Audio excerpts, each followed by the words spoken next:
നമസ്കാരം, ഒരിക്കൽ കൂടി സ്വാഗതം. കൂടുതൽ ISL ഫുട്ബോൾ ന്യൂസുകൾക്കായി ചാനൽ മറക്കാതെ സബ്സ്ക്രൈബ് ചെയ്യുക. മിസോറാം താരമായ ഹാംതെ എന്ന് പറയുന്ന താരത്തിനെ ഇപ്പോൾ സ്വന്തമാക്കിയിരിക്കുകയാണ്. എന്തായാലും ഇന്ത്യൻ താരം 21 വയസ്സുകാരനായ മിസോറാം താരം മിഡ്ഫീൽഡർ സ്ഥാനത്തും മികച്ച പ്രകടനം ISLൽ കാഴ്ചവെച്ചിട്ടുള്ളതാണ്. ഈസ്റ്റ് ബംഗാൾ എഫ്സിക്കും അതേപോലെ തന്നെ മോഹൻ ബഗാൻ സൂപ്പർ ജയൻസിനും മികച്ച രീതിയിൽ കളിച്ച മിഡ്ഫീൽഡറാണ്. താരത്തിനെ ഇപ്പോൾ സ്വന്തമാക്കിയിരിക്കുന്നത് ISL തന്നെ പ്രമുഖ ടീമായ ചെന്നൈയിൻ എഫ്സിയാണ്.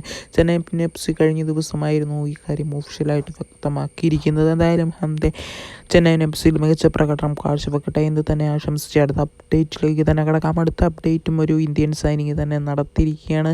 എന്തായാലും നമുക്കെല്ലാവർക്കും അറിയാം, ലാലിയൻസ് വാലാചാന്തയുടെ കാര്യത്തിൽ ആരാധകർക്കെല്ലാം ഒരു ഡൗട്ട് തന്നെയായിരുന്നു. ലാലിയൻസ് വാലാചാന്ത മുംബൈ സിറ്റി എഫ്സിയിൽ നിന്ന് മോഹൻ ബഗാനിലേക്ക് പോകുമോ എന്ന്. എന്നാൽ അതിനെല്ലാം മറുപടിയായിട്ട് ഇപ്പോൾ മുംബൈ സിറ്റി എഫ് സി തന്നെ രംഗത്ത് വന്നിരിക്കുകയാണ്. താരത്തിനെ വീണ്ടും മുംബൈ സിറ്റി എഫ് സി കരാർ പുതുക്കി കൊടുത്തിരിക്കുകയാണ്.